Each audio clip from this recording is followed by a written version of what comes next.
The morning sun was just beginning to climb over the rolling hills of Greenwood, Texas, when Elijah Carter noticed something strange outside his kitchen window. He sipped his coffee slowly, trying to figure out what exactly he was seeing.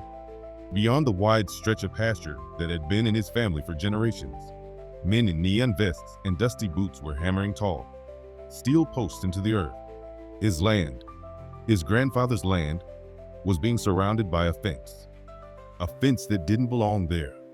Elijah set his mug down, the heat of it forgotten, and grabbed his hat off the hook by the door. At 6'3", built like someone who had worked the land his whole life, he moved with a quiet, steady strength. But inside, his heart beat faster with every step toward the workers. He didn't recognize their faces, didn't know why they were cutting into his soil. "Hey!" he shouted, his deep voice carrying across the open field. The men paused, their hammers hovering in the air. One of them, a white man with sunburned skin and a clipboard, stepped forward like he'd been waiting for this moment. "Morning," the man said flatly. "You Elijah Carter?" Elijah squinted, his jaw tightening. "Yeah. And who the hell are you? And why are you driving posts through my land?" The man smirked the way people do when they think they hold the upper hand. "Name's Randall. I'm with the Greenwood Lakes Homeowners Association. This year's part of the new community project. We're putting up a perimeter fence for all the homeowners' safety."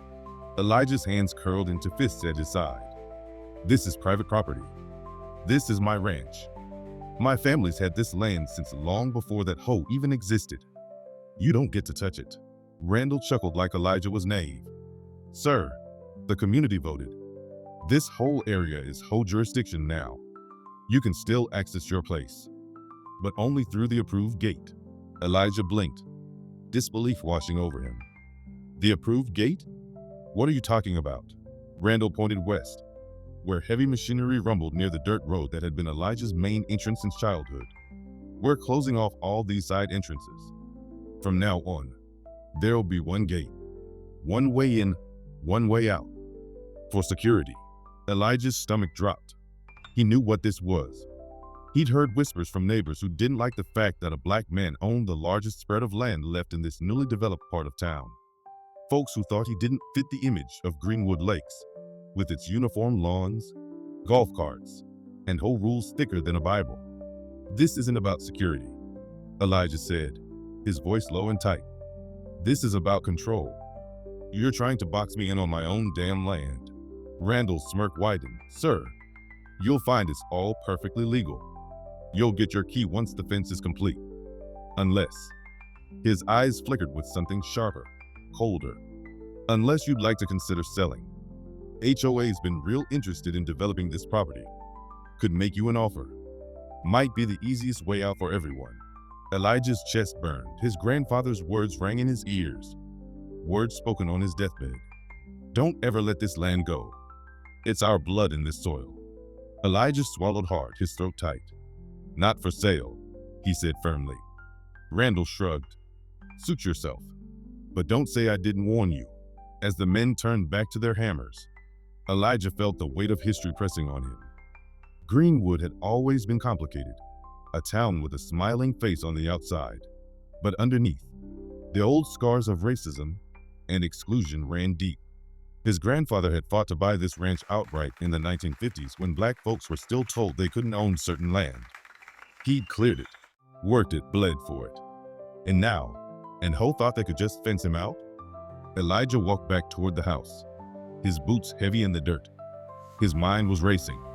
He thought about calling a lawyer, thought about storming into the next home meeting and demanding answers. But a sinking feeling told him they already had their plans laid out, their paperwork signed, their votes counted in rooms he was never invited into. As he stepped onto his porch, Elijah looked out over the hills, the barns, the grazing horses, everything his family had built. He felt anger boiling in his veins, but also something else, a determination. If they thought they could fence him out, they didn't know who they were dealing with. What Elijah didn't know yet, what no one in Greenwood Lakes could have predicted, was that this fence wasn't the end of his freedom. It was the beginning of his rise. Because Elijah Carter wasn't just a rancher. He wasn't just a black man trying to hold onto his land. He was something more, and the hoe was about to learn a lesson they'd never forget. That night, as the fence posts loomed like shadows across his land, Elijah sat at his kitchen table, staring at old family documents, deeds, and maps. His eyes landed on one particular paper, one that gave him an idea so bold, so poetic, that it made his heart pound with both fear and excitement. By the time the coffee pot was empty, Elijah knew exactly what he had to do, and the next move he planned would flip Greenwood Lakes on its head. The next morning, Elijah woke to the sound of engines again. He stepped outside, coffee in hand, and saw the fence stretching farther than yesterday. Long metal panels had already sealed off the north side of his ranch, cutting through the pasture where his cattle grazed. The workers were fast, relentless, and it was clear they didn't intend to stop until every inch of his land was boxed in. Elijah grabbed his truck keys and decided enough was enough. He drove straight down the dirt road toward the HOA's temporary site office near the development entrance. His tires crunched hard against the gravel, dust rising behind him like a storm cloud. Inside the small trailer sat a handful of men and women in polo shirts, sipping coffee and reviewing papers like this was just another Tuesday. Elijah swung the door open so forcefully the frame rattled. "Who gave you the right to cut off my property?" His voice boomed through the cramped office, startling everyone. A woman with short blonde hair and pearls at her neck looked up calmly, like she'd been expecting him. "Mr. Carter, please, lower your voice. We're conducting official business here." Elijah's jaw flexed. "This is my business. You're fencing in land that doesn't belong to you. Land my family's owned for 3 generations." Randall appeared from behind a filing cabinet, that same smug smirk plastered on his face. "Elijah, we've been over this. Ho voted. 1 gate for the safety of all residents. You'll get your key." "I don't need your damn key," Elijah snapped. "I've got a right to come and go from my land the way I always have. You don't get to rewrite history because you don't like who lives next door." Pearls leaned forward, her voice calm but dripping with condescension. "Mr. Carter, Greenwood Lakes is about unity, order. We can't have random entry points. Too much risk of theft. Too much traffic. Everyone abides by the same rules." Elijah's hands clenched the edge of the desk. "Everyone? Or just me?" The room went quiet. He could feel their eyes avoiding his, their silence confirming what he already knew. This wasn't about traffic. This wasn't about theft. It was about pushing him out, erasing the one black rancher in a neighborhood that prided itself on looking like a magazine cover. Randall cleared his throat, breaking the silence. "Look, Carter, let me make this easy. HOA's interested in your property. We're prepared to offer fair market value. Hell, we'll even go above. You sell, you walk away with cash in your pocket." Problem solved. Elijah leaned down, locking eyes with him. "This land isn't for sale. Not now. Not ever. You hear me?" Randall's smirk faltered for the first time, just a flicker before returning. "Then I guess you'll have to get used to the fence." Elijah stormed out before he did something he'd regret.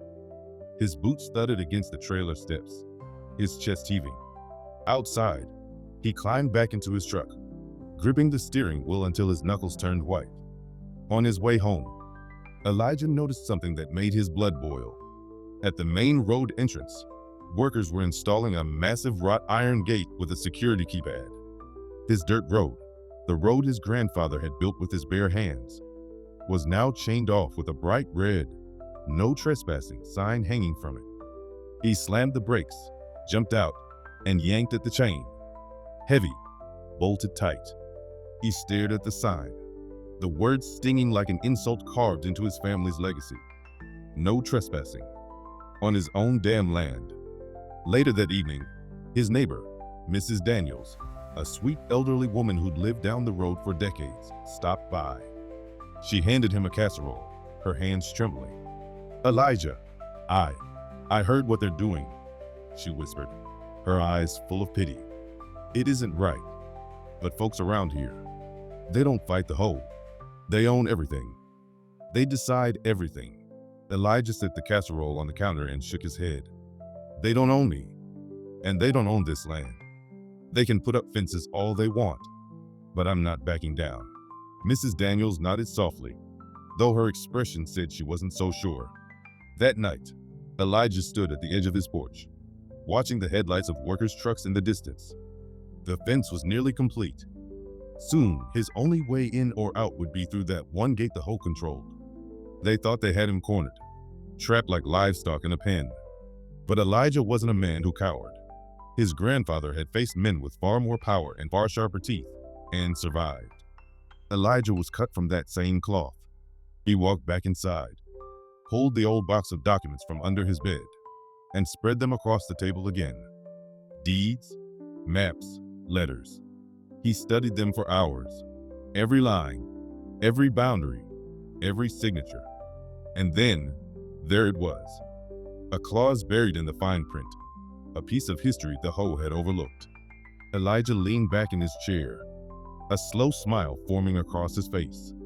It wasn't just an idea anymore. It was a plan. Because while the Hoe thought they were trapping him, they'd made one critical mistake. They didn't know the full story of this land. They didn't know who Elijah really was. And soon, the key they dangled over his head would be in his hands instead. 2 days later, the fence was finished. Tall, black steel wrapped around Elijah's ranch like prison bars, with only one gleaming gate at the west road standing as the approved entry. A guard in a green Hoe polo shirt now sat there every day in a folding chair, clipboard in hand, checking names against the list. Elijah's ranch, the home his grandfather built, was no longer free. The first time he tried to drive through, the guard didn't even look at him, just held up a hand. "Key card, sir." Elijah rolled his window down, glaring. "I don't have a card. Name's Elijah Carter. This is my ranch." The guard finally looked up, his expression smug, like Randall had trained him for this moment. "Don't see your name on the access list yet. You'll have to talk to Hoe. Can't let you through." Elijah laughed, bitter and sharp. "You're telling me I can't drive onto my own land? Rules are rules," the guard said, shrugging. "Go talk to Randall." Elijah sat there for a long moment, staring at the man, the heavy gate, and the keypad gleaming in the sunlight. Then, without a word, he threw the truck into reverse, back down the road, and drove off. He didn't sleep much that night. The walls felt tighter, the air heavier, like the fence had crept right inside his house. Every time he closed his eyes, he saw his grandfather's weathered face, heard his voice. "Don't ever let them take what's yours, boy. You fight. You fight with everything you got." The next morning, Elijah drove into town.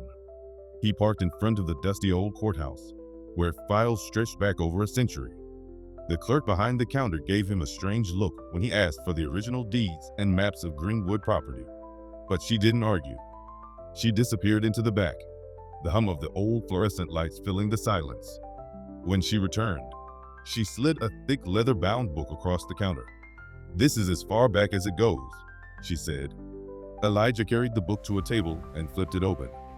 Pages filled with handwritten entries, stamped seals, names of families long gone. And then, there it was, 1952. His grandfather's name in bold ink, Henry Carter. Beside it, the words that made Elijah sit back in shock. Parcel A1, including road access, easement rights, and maintenance of all adjoining property lines. He read it 3 times, heart pounding. Easement rights. That meant his family didn't just own the land. They owned the legal right to control access roads and adjoining boundaries, which included the very strip of land where the Hoe had built their shiny new gate. Elijah chuckled under his breath, shaking his head. They thought they'd box him in. But the truth was, they'd built their whole security project on his grandfather's easement, which meant they didn't control the gate at all. He did. That evening, Elijah sat on his porch, the old deed resting on his lap. He stared out across the hills, the horses grazing calmly despite the fence. For the first time in weeks, a real smile tugged at his lips. Mrs. Daniels stopped by again, curiosity shining in her eyes. "Elijah, what's that look on your face? You look like a man with a secret." He laughed softly. "Maybe I am." She tilted her head. "Well, don't keep it to yourself too long. Folks around here already talk enough." He leaned forward, lowering his voice. "Let's just say, that gate they're so proud of, they don't own it." Her eyebrows shot up. "What do you mean?" Elijah tapped the papers. "I mean, my grandfather did more than buy this land. He bought the rights to every road leading in and out. That gate's on Carter land, which means the HOA's about to find out they locked themselves inside my fence." Mrs. Daniels gasped, her hand flying to her chest. Then she started to laugh, the sound like sweet relief. "Oh, Elijah, you might just give these people the shock of their lives." That night, Elijah's plan crystallized. He called his cousin Marcus, a lawyer in Dallas who'd always admired the ranch but rarely had time to visit. Marcus listened quietly as Elijah explained everything: the fence, the gate, the easement. "You're telling me they built their access point on Carter-owned easement land?" Marcus asked. "Damn right," Elijah replied. Marcus whistled low. "Then they've made one hell of a mistake. Legally, you control that road, which means you control the gate." Elijah's voice was calm, steady. "Exactly. And I plan to make sure they know it." Marcus chuckled darkly. "You always were stubborn. All right, cuz, I'll back you up. But if you're really gonna play this card, do it big. Don't just show them the paperwork. Make it public. Make it so they can't crawl out of it." Elijah sat back, smiling. "Oh, trust me. When I move, they'll never forget it." The next morning, before the sun even rose, Elijah climbed into his truck and drove straight to the gate. The guard was already there, sipping coffee from a styrofoam cup. "You again," the guard muttered. Elijah stepped out, the old deed in his hand. He didn't raise his voice. He didn't need to. His calm carried weight. "Open it." The guard smirked. "You don't got a card. You don't come in." Elijah stepped closer, handing him the paper. "Read it. This road? This land? This gate? All Carter property, which means you're sitting on my land. Now you've got two choices. Open it, or trespass charges start flying before lunch." The guard frowned, glancing at the document. He looked nervous now, his smug confidence cracking. But before he could speak, Randall's SUV pulled up on the other side of the gate. He rolled down the window, his face red and furious. "What the hell are you doing, Carter?" Elijah stood tall, the rising sun painting his figure in gold. He held the deed high. "I'm taking back what's mine. And pretty soon, Randall, you'll realize you've been living in my cage all along." Randall's mouth opened, then shut again. For the first time, Elijah saw something in his eyes he'd never seen before: fear. The following week, Elijah received a letter in the mail. The envelope was thick, the HOA's logo stamped across the front like a warning sign.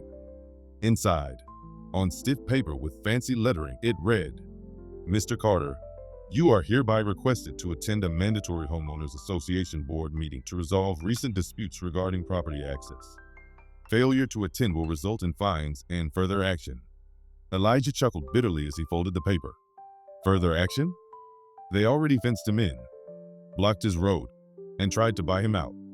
The nerve of them to call this a dispute, like it was some minor disagreement over paint colors. He tucked the letter into his jacket pocket and decided he'd attend. Not because they ordered him to, but because it was time to flip the script. That Thursday evening, Elijah drove into Greenwood's clubhouse, a sleek, modern building with white pillars and manicured hedges. Inside, it smelled of polished wood and expensive candles. Rows of folding chairs filled the meeting hall. Neighbors gathered in tense clusters, whispering as Elijah entered. The room quieted when they saw him. Some eyes darted away. Others lingered, curious. A few, like Randall's, burned with resentment. Pearls, her name was actually Margaret Whitfield, sat at the center of the board table, flanked by Randall and 3 others. She tapped the microphone, her pearls glinting under the fluorescent lights. "Mr. Carter," she said with a practiced smile, "thank you for joining us. We're here tonight to address your concerns regarding the community security project." Elijah didn't sit. He stood tall in the aisle, every inch of him radiating the quiet power of someone who knew he had the upper hand. "My concern," he said slowly, his voice carrying through the hall, is that you built a fence through Carter land without permission. And you put your shiny new gate on an easement my grandfather bought in 1952. Which means, by law, that gate belongs to me. Gasps rippled through the room. Neighbors turned to one another, murmuring. Margaret's smile faltered, but she quickly adjusted it, her tone clipped. Mr. Carter, with all due respect, that easement is irrelevant. Greenwood Lakes has jurisdiction. Elijah cut her off, pulling the deed from his jacket pocket and holding it high. Jurisdiction ends where Carter land begins. This paper is signed, sealed, and recorded at the county courthouse. You built your access point on my property, which means every single one of you who passes through that gate is doing so because I allow it, not because of your whole rules. Randall slammed his fist on the table. This is outrageous. You can't just waltz in here and claim ownership of our security gate. Elijah's eyes locked on him, steady and unflinching. Not claiming, proving. You didn't do your homework, Randall. You fenced me in. But what you really did was trap your entire community behind a gate you don't control. The room erupted, neighbors shouting questions, some furious, others stunned. A woman in the back raised her voice over the chaos. You mean to tell me we've been paying whole fees for a gate that ain't even theirs? Elijah turned, nodding. That's exactly what I'm saying. You've been paying for something that belongs to the Carters. And now that I know it, things are gonna change. Margaret slammed the gavel down, her face red with frustration. Order. Order, please. She leaned forward, her voice sharp as glass. Mr. Carter, even if what you claim is true, Greenwood Lakes will pursue legal remedies. This meeting is not the place for threats. Elijah stepped closer, lowering his voice so the room leaned in. It's not a threat, Mrs. Whitfield. It's a fact. And I'm not asking for your permission. I'm telling you, this ends now. The harassment, the fencing, the gate. You wanted to box me in, but all you did was hand me the only key that matters. Silence fell. For the first time, Margaret had no polished response. Randall's face was crimson, his jaw clenched, so tight it looked painful. Then Elijah added the part that made the room truly explode. And since it's Carter property, I'm considering closing that gate to everyone until this hole learns how to respect its neighbors. The room burst into chaos again. Voices overlapping, some shouting, he can't do that, while others yelled, it's his right. Margaret's gavel pounded, but the sound was drowned out by the uproar. Elijah didn't flinch. He let the storm swirl around him, then turned and walked out, his boots echoing on the polished floor. He didn't need to say more. He planted the seed. Now it would spread through Greenwood like wildfire. Outside, under the cool night sky, Elijah leaned against his truck and exhaled. For the first time in weeks, he felt like he wasn't the one on the defensive. He wasn't the victim. They were. But as he started the engine, headlights flashed in his rearview mirror. Another car pulled up fast behind him. Randall. He stormed over, slamming his palm against Elijah's window. You think you're clever, Carter? You think you can embarrass me in front of my people? His voice was low, dangerous. Elijah rolled the window down just enough to speak. Not trying to embarrass you, Randall. Just telling the truth. Randall's eyes narrowed. You won't win this. HOA's got money, lawyers, power. You're just one man. Elijah's smile was calm, almost serene. One man with the gate key. He rolled the window back up and drove off, leaving Randall fuming in the darkness. As Elijah's truck disappeared down the road, Randall pulled out his phone, his hands trembling with anger. Yeah, he muttered into the receiver. It's me. We've got a problem, and I want it handled, fast. Elijah woke to the sound of banging metal. At first, he thought it was a storm shutter clattering in the wind. But then came the heavy crunch of tires rolling across gravel where no truck should be. He threw on his boots, grabbed his flashlight, and stepped out into the cool night air. At the edge of his property, just beyond the barn, he spotted them. 3 men in dark hoodies and gloves, working fast with tools in hand. They weren't fixing the fence. They were cutting it. Hey! Elijah's voice boomed like thunder. startling them. "What the hell do you think you're doing on my land?" The men froze.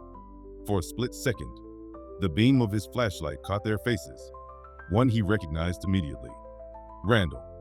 "Carter," Randall muttered, his jaw clenched. "Go back inside. This doesn't concern you." Elijah's chest burned with fury. "Doesn't concern me?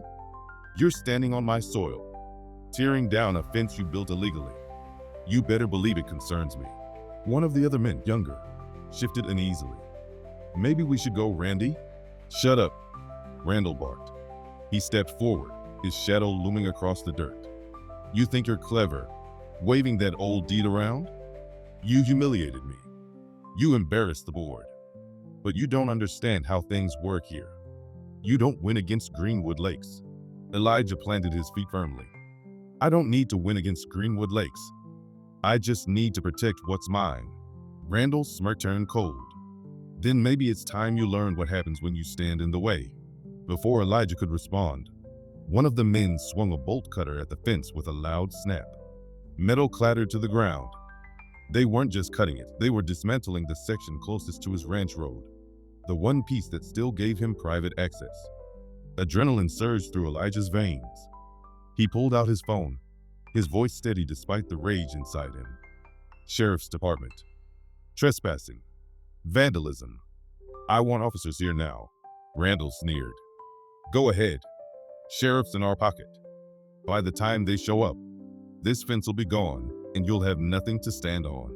But Elijah didn't flinch. He held the phone to his ear, speaking clearly for the dispatcher to hear. "3 men on my land, cutting through Carter property. I've got them on camera too."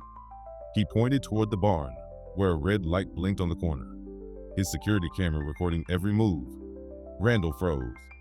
His eyes flicked to the camera, then back to Elijah. For the first time, his confidence cracked. "You son of a..." Randall hissed, backing up. "This isn't over."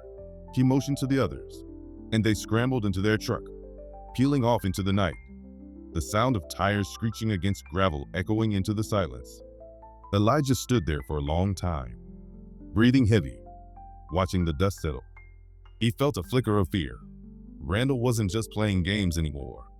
This was war. By the time the deputies finally rolled up, Randall and his men were long gone. The officers took statements, shining their flashlights over the cut fence, jotting notes on their pads. But Elijah could see it in their eyes. The same hesitation, the same undercurrent of bias that had haunted Greenwood for decades. One deputy sighed. "We'll file a report, Mr. Carter. But unless you can prove damages or identify suspects." Elijah cut him off. "I've got it all on camera. You'll see Randall Whitfield and his men clear as day." The deputy exchanged a glance with his partner, then shifted uncomfortably. We'll look into it." Elijah's stomach twisted. "We'll look into it." He knew what that meant. Nothing. They'd bury it under paperwork, brush it off like it never happened.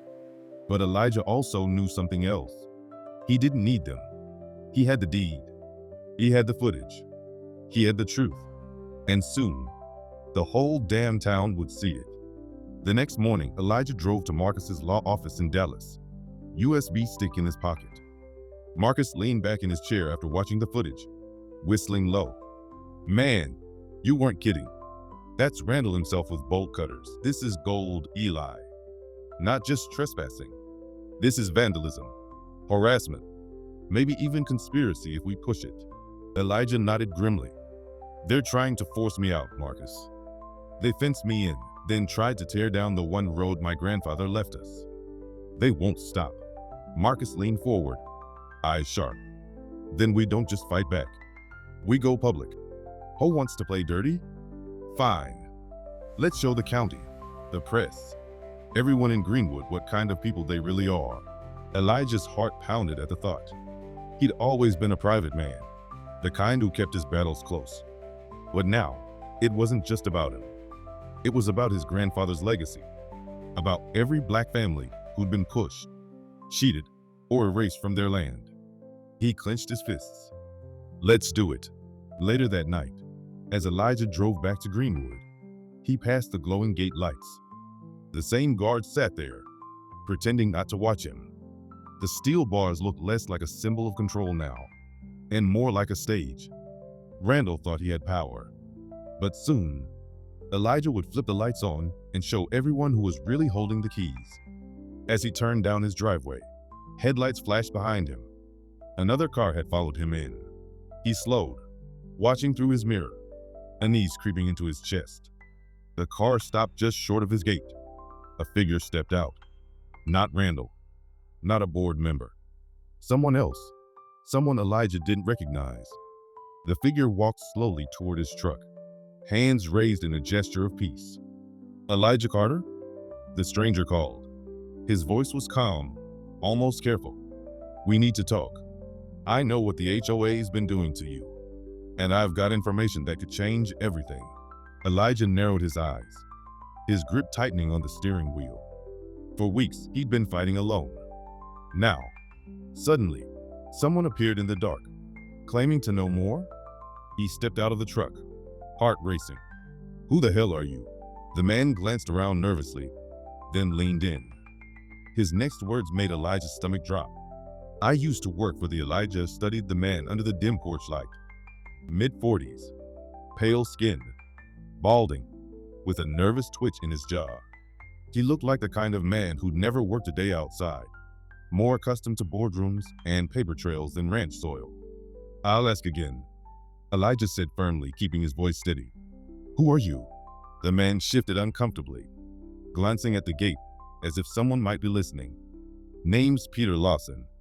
I used to sit on the Greenwood Lakes Whole Board, Finance Committee." Elijah folded his arms. "And why exactly should I trust a word out of your mouth?" Peter licked his lips. "Because I know what they're planning, Carter. And I couldn't sit on it any longer. The way they're treating you, it's the same playbook they've been using for years. Only now, you've got something they want bad enough to break every rule." Elijah's eyes narrowed. "My land." Peter nodded quickly. "Exactly. Your ranch isn't just about space. Underneath it, there's a planned expansion, a whole new phase of Greenwood Lakes. The host struck a deal with developers 2 years ago, but there was one problem. Your property sits right in the middle of it. They couldn't move forward unless you sold."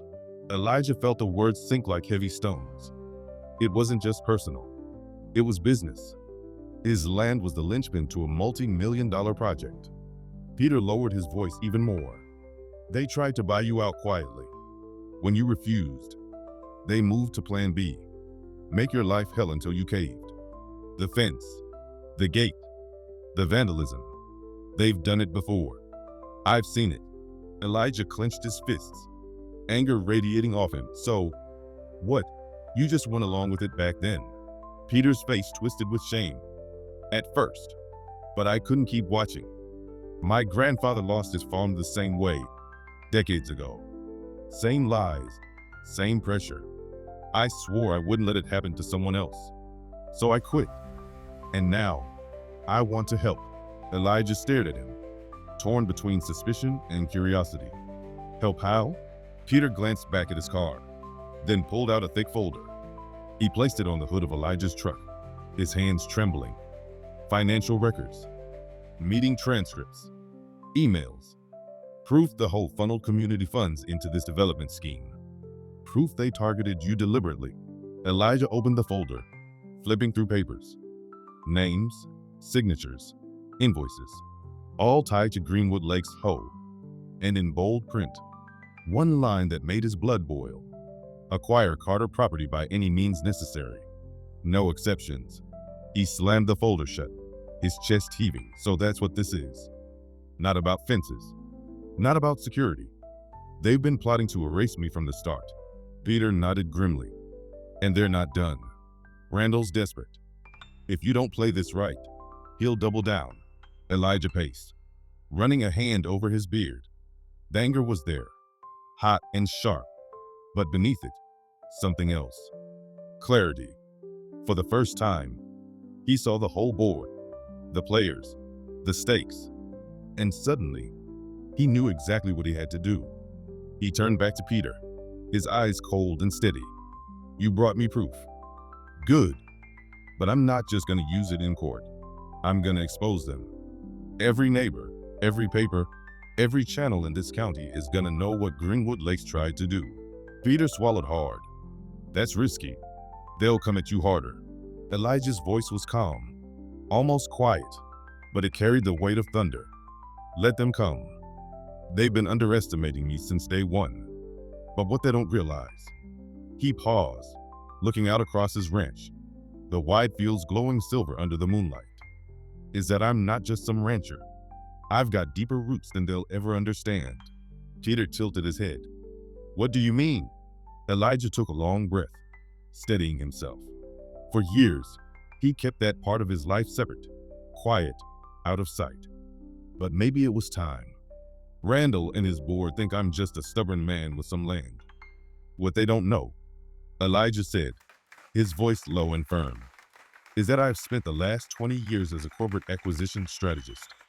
I know property law. I know contracts. Hell, I've outmaneuvered billion-dollar companies that made Randall's Holt look like a lemonade stand. Peter's eyes widened. You mean, you're not just a rancher? Elijah smirked. This ranch is my legacy.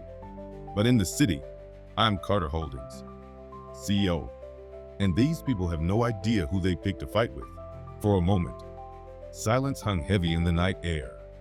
The weight of the reveal was almost physical. Peter looked at him like he was seeing a completely different man. You could crush them, Peter whispered. Elijah's smirk faded into something harder. Not could. Will. He picked up the folder, tucking it under his arm. First step, we leak this to the county paper. Then Marcus files an injunction on that gate. By the time I'm through, Greenwood Lakes won't just regret messing with me.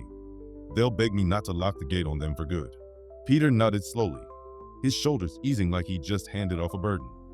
Then I came to the right man. Elijah extended his hand. Peter hesitated, then shook it firmly. As Elijah watched him drive away, he felt the fire in his chest burn brighter. For weeks, he'd been boxed in, cornered, underestimated. But tonight changed everything. Now he wasn't fighting from the outside. He was fighting from the top. And Greenwood Lakes was about to learn that Elijah Carter wasn't just a man protecting his grandfather's soil. He was the man who owned the very ground they stood on, and the power to decide their future. Inside his house, Elijah spread the documents across the table beside his grandfather's deed. Two legacies, side by side. One born from struggle, the other from strategy. Together, they were unstoppable. He poured himself a glass of bourbon, raised it toward the window where the HOA's fence gleamed under the moonlight, and whispered to himself, game over. But as he sipped, his phone buzzed. A text from Marcus lit up the screen. Be careful, Eli. Randall just filed a lawsuit against you. They're going all in. Elijah's smirk returned. He leaned back in his chair, the firelight flickering across his face. Good, he murmured, so am I. Ho, and I know their secret. The next morning, the community center was buzzing like a hornet's nest. Randall had called an emergency home meeting, and every homeowner in Greenwood Lakes was packed into the hall. The air was thick with whispers, frustration, and barely disguised curiosity. Randall stood at the podium in his sharp gray suit, sweat already beating at his temple. His voice boomed through the cheap microphone. Neighbors, we are under attack. This man, Elijah Carter, has refused to comply with our community standards. He's obstructing security, disregarding rules. And now he threatens the very fabric of Greenwood Lakes. A few scattered claps rose from the crowd, but most people just shifted uneasily. They were tired of the drama. Randall's voice grew sharper. He has filed for an injunction against our gate, jeopardizing community safety. He's dragged us into court. And worst of all, he has aligned with outsiders to smear this board with lies and fabricated evidence. Elijah sat quietly in the back row, his head tilted low, watching. Beside him, Marcus leaned over and whispered, He's rattled. You see it? Elijah's lips curled in a faint smile. Clear as day. Randall kept pounding the table, but then his words caught in his throat. The double door swung open. Peter Lawson walked in, folder in hand, eyes fixed straight ahead. Murmurs rippled through the crowd. Everyone came in. Ew, Peter. He hadn't been seen at a meeting since he quit the board. Randall's face went pale. "What are you doing here, Lawson?" Peter didn't flinch. He walked up front, dropped the folder on the podium with a loud smack, and turned to face the crowd. "I came here. Read, because you all deserve the truth. The board has been lying to you. That gate? That fence? None of it was about safety. It was about money." Gasps filled the hall. People leaned forward in their folding chairs, eyes darting from Randall to Peter to Elijah in the back. Peter opened the folder and held up a page. Emails, invoices, signed contracts with developers. Randall and his board funneled your dues, your money, into a land grab scheme. Their plan was to box Elijah Carter in, force him off his property, and sell his land for a massive profit. Chaos erupted. Voices shouted over each other. "What? That can't be true. Is this real?" Randall's face turned beet red. He slammed his palm on the podium. "Lies. All lies." He pointed toward Elijah. "He put you up to this." That was Elijah's cue. He rose slowly, the room quieting as eyes followed him. His voice was calm but carried authority that silenced the noise. "Let me clear the air," Elijah said. "I didn't put Peter up to anything. What he's showing you is the truth. And I know it's the truth, because I've seen it before, on bigger scales, with bigger companies. I'm Elijah Carter, CEO of Carter Holdings. For 20 years, I've made a living exposing fraud, tearing down corporations who tried to bury families just like mine." The room froze. Homeowners exchanged stunned looks. Randall's jaw dropped, and for the first time, the mask of control slipped completely. You're a CEO?" One woman near the front whispered. Elijah nodded. "I bought this ranch because it belonged to my grandfather. I came here to live in peace, not to fight." But Randall made it clear. They never wanted me here. Not because I broke rules, but because I wouldn't bend, because I wouldn't sell, and maybe because I'm a black man owning land they thought should belong to them. The room was utterly silent. Elijah's words hung heavy, undeniable. He continued, "Now, you all need to ask yourselves, do you really want leaders who lie, steal, and gamble with your community funds? Or do you want transparency, accountability?" A woman in the back stood up, her voice sharp. "Randall, is it true? Did you use our dues for this?" Randall stammered. "And no, she's twisting things." But before he could finish, another man shouted, "I want to see those documents." And soon, half the room was demanding the same. Randall's control unraveled. He pounded the table again. "Sit down, all of you. This meeting is over." But it wasn't. Elijah calmly stepped forward, passing him without a glance, and placed a single key on the podium. It gleamed under the fluorescent lights. The room hushed again. "That," Elijah said, "is the only key to the gate you've been locked be. And because while Randall's been busy scheming, I've been busy buying. As of this morning, Carter Holdings owns the property your gate sits on, which means I own the only access point in and out of Greenwood Lakes." Shockwaves rippled through the hall. People turned to each other, voices rising in disbelief. Elijah's voice stayed steady, unwavering. "I didn't come here to trap you. I came here to show you who you've been trusting. The difference between Ra, Endall, and me is simple. I don't need your land, but I will protect mine." Randall lunged forward, snatching the key from the podium with shaking hands. "You can't do this. You don't own us." Elijah looked at him coldly. "No, Randall. I own the ground you've been standing on." The crowd erupted, not in fear, but in anger. This time, the anger wasn't at Elijah. It was at Randall. People shouted demands. Others pushed toward the board table, waving their dues receipts like weapons. Security moved in, but it was too late. The meeting collapsed into chaos. Marcus leaned close to Elijah, murmuring, "You just turned the whole neighborhood upside down." Elijah's eyes stayed locked on Randall, who was shrinking under the weight of his neighbor's fury. "Good. It's about time." As the shouting grew, Elijah turned and walked out of the hall. He didn't need to see the rest. He'd made his move, dropped his truth, and exposed theirs. Outside, the night air was cool and still.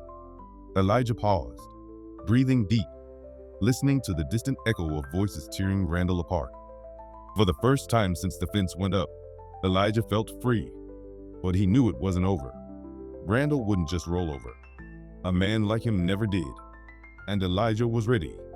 The whole meeting hadn't ended. It had exploded. Randall was chased out of the community hall, his shouts drowned by a storm of neighbors demanding answers. Some waved Peter's documents in the air. Others cursed under their breath. Elijah didn't need to see the ending. He knew how mobs worked when truth set fire to their comfort. But Randall wasn't the kind of man to surrender. By the next morning, Elijah's ranch was swarmed with police cruisers. Red and blue lights flashed against the early dawn, reflecting off the barbed wire fence still lining his property. Elijah stepped onto his porch, coffee in hand, calm as if nothing unusual was happening. As sheriff approached, flanked by 2 deputies, he was a tall, broad man with graying hair and a no-nonsense stare. "Mr. Carter?" Elijah nodded.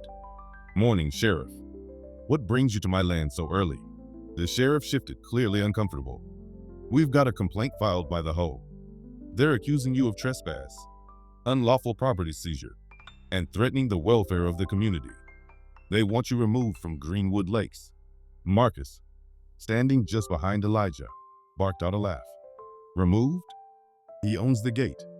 How you gonna remove him from his own land?" The sheriff sighed. "Look, I don't make the calls, but there's a court order hearing set for tomorrow morning. You'll have to show up. Until then, I advise you not to interfere with the community gate." Elijah's face didn't flinch, but deep down, his blood ran hot. Randall was making his last move, dragging him into the kind of public battle where reputations were chewed up and spat out. The deputies left, and Marcus muttered under his breath, "Man's desperate. He knows he's done, so he's swinging wild." Elijah stared at the gate in the distance. Desperate men do dangerous things. That's what makes them the hardest to deal with. That night, Elijah sat at his desk inside the ranch house, his grandfather's Bible open in front of him. He wasn't a church-going man, not anymore, but he still remembered his grandfather's voice reading verses that carried through hot summer nights. He traced his finger over the thin paper, over words that spoke of justice, patience, and endurance. A knock on the door broke his thoughts. It was Peter Lawson. His shoulders were slumped, his face worn. "They're trying to pin this whole mess on me too," Peter admitted, his voice heavy. "Randall's claiming I doctored the evidence, that I stole from the Hoe." Elijah studied him. Peter had risked everything by stepping forward: his reputation, his peace, his standing with neighbors who already saw him as a traitor. "Sit down," Elijah said softly. "You knew this wouldn't be easy. Randall's fighting for his survival, but you did the right thing. That counts for something." Peter's eyes brimmed with guilt. "But what if they don't believe us? What if the judge sides with him?" Elijah leaned back, his voice steady. "Then we keep fighting. I didn't come this far to let fear make my choices. My grandfather didn't survive this land, only for me to run when it gets hard." The weight of his words sank deep. Peter nodded slowly, and for the first time, a flicker of resolve replaced the defeat in his eyes. The next morning, the courthouse was packed. Reporters lined the steps, cameras flashing as Elijah walked through the crowd. His cowboy hat shaded his face, but his presence drew every lens. Inside, the courtroom buzzed with anticipation. Randall sat across the aisle, smug again, his lawyers stacked high with binders and motions. He leaned over and sneered. "This is where it ends for you, Carter. Money can't buy you everything." Elijah didn't even look at him. Instead, he focused on the judge, a sharp-eyed black woman named Judge Harris, whose reputation for fairness was well known. The hearing began, Randall's attorneys spewing claims about trespass and fraudulent land purchases. They painted Elijah as a predator, manipulating legal loopholes to control the community. They pointed at him like he was a villain. When it was Elijah's turn, he rose slowly. He didn't use notes. He didn't raise his voice. He just told the story. He spoke of his grandfather, of the legacy of the ranch, of how the fence was put up to push him off his land. He spoke of the lies, the forged contracts, the abuse of authority by the hoe. Then he laid out the facts, deeds, receipts, and the lawful purchase of the property holding the gate. Finally, he turned, his eyes sweeping over the crowd in the courtroom. This was never about safety. This was about power. It was about telling a black man he didn't belong where he had every right to be. But I do belong, and I'm not leaving. The room was silent when he finished. The judge leaned forward, studying him. Randall's face twisted with rage. He stood abruptly, shouting, "He's lying. He doesn't belong here. He, Mr. Randall." Judge Harris's voice cut like steel. "Sit down, or I'll have you removed." Randall's words choked in his throat. He sat, trembling with fury. The judge shuffled through the files before her, then looked up. "I'll review the full evidence before issuing a ruling. But let me make one thing clear. Property ownership is a matter of record, not rhetoric. And as of this moment, I see no reason to doubt Mr. Carter's claim." Court adjourned. Gasps rippled through the room. Reporters rushed for the doors. Randall slammed his fists on the table, while Elijah simply adjusted his hat and walked out. Outside, the sun was shining bright. Cameras flashed, microphones pushed in front of him. Elijah didn't give a speech, didn't soak in the spotlight. He just said one thing: justice doesn't come easy, but it always comes. And with that, he walked down the courthouse steps, free of the weight he'd carried for so long. But deep in his gut, he knew Randall wasn't finished. Not yet. The courthouse battle left Elijah exhausted, but not broken. For the first time in years, he slept soundly, knowing he had stood tall in front of everyone who doubted him. Still, he understood something Randall didn't. This wasn't just about a fence or a gate. It was about dignity, about who belonged, about whose story mattered. The next morning, Elijah saddled his horse and rode across the fields of his ranch. The rising sun washed the land in gold, and for a moment he could see his grandfather's face in the glow, stern, proud, steady. The fences still boxed him in, but in his heart, Elijah felt something shift. The land wasn't a prison anymore. It was a promise. That week, Elijah began rebuilding, not just the ranch, but the community that had been fractured by lies and greed. He invited neighbors, black, white, Latino, anyone willing, to gather at the ranch for a cookout. Some came out of curiosity, others out of guilt, and some because they'd seen enough of Randall's corruption to finally take a stand. When people arrived, they didn't find the angry, bitter man Randall had painted. They found Elijah at the grill, flipping burgers, laughing with Marcus, handing out sweet tea. Kids ran through the fields, dogs barked, music played from an old speaker. The ranch, once seen as the outsider's land, felt like the heart of Greenwood Lakes. Peter Lawson was there too, quieter than most, but relieved. He'd taken heat for siding with Elijah, but seeing the community warming to him now seemed to lift a weight off his shoulders. "You did it," he said softly as Elijah handed him a plate. Elijah shook his head. "We did it. This isn't just mine. This land may carry my grandfather's name, but it's part of all of us now." As the night fell, lanterns lit the ranch yard, casting warm light on faces once divided. Elijah stood up on a hay bale, drawing everyone's attention. His voice carried steady across the crowd. "I want y'all to look around," he began. This right here is what Randall never understood. He thought fences and titles and rules could tell people who belonged and who didn't. But belonging ain't something you buy or lock behind a gate. Belonging is built. It's shared. And it's earned. The crowd nodded, some clapped. A few shouted, "Amen." Elijah continued, his chest tightening with emotion. "My grandfather built this ranch with his hands when folks like him weren't welcome anywhere else. They told him he couldn't. They told him he didn't belong. But he never quit. And I'll be damned if I let anyone erase what he left behind. Not the hoe. Not Randall. Nobody." Applause broke out, growing into cheers. Even the kids joined in, clapping their little hands, their voices rising into the night air. It wasn't just a party anymore, it was a movement. Elijah could feel it in his bones. The land wasn't just surviving, it was alive again. Word spread fast. The story of the black rancher who bought the gate and stood up to the whole made headlines. News outlets covered it. Social media lit up with hashtags about legacy, justice, and resilience. For the first time, Greenwood Lakes wasn't known for its exclusive community. It was known for the man who turned exclusion into empowerment. Randall, of course, seized.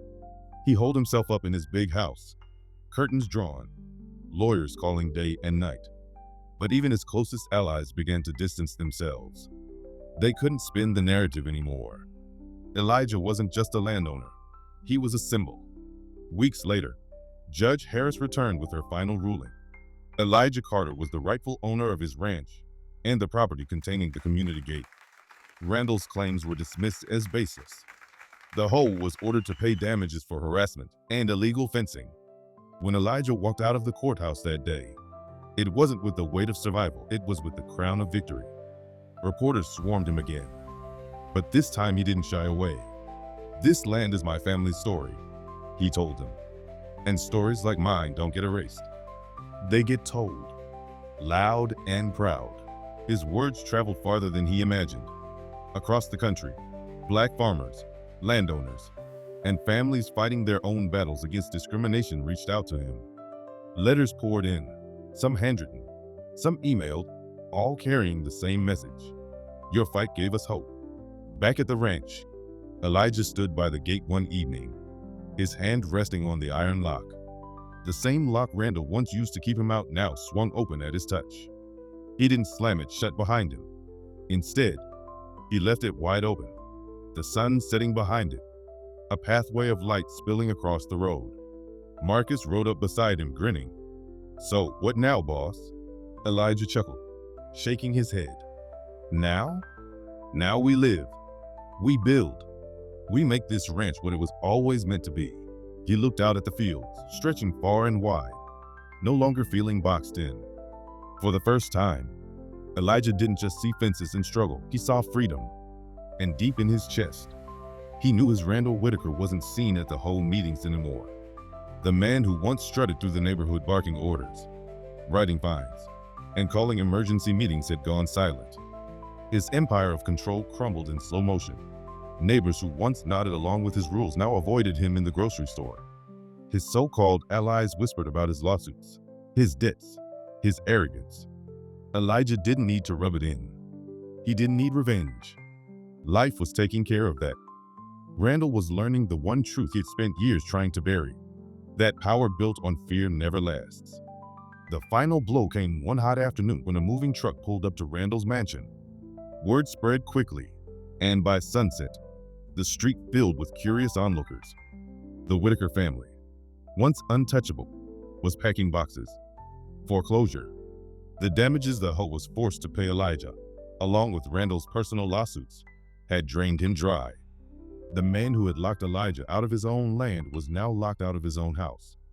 From his porch, Elijah watched the trucks roll away. He didn't cheer.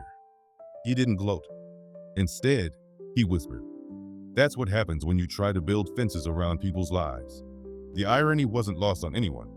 Randall had spent years guarding the gate to keep Elijah out, and now he was the one without a key to anything. Weeks later, Elijah walked into the Greenwood Lakes Hoe office, a place that once carried the weight of hostility. This time, the air felt different. New faces sat around the table, neighbors who had voted for fresh leadership after Randall's downfall. The Hoe wasn't dissolved, but it was reimagined. No more unchecked power. No more targeting. For the first time, it was what it was supposed to be, a collective voice, not a weapon. "Elijah," one of the new board members said, "we'd like you to consider serving as our community liaison. Someone who can help us do things differently." Elijah smiled softly. "I'll think about it. But my first duty is to this ranch, to keeping my grandfather's legacy alive." Outside, the land stretched wide and free. The fences Randall had built were long gone, dismantled piece by piece.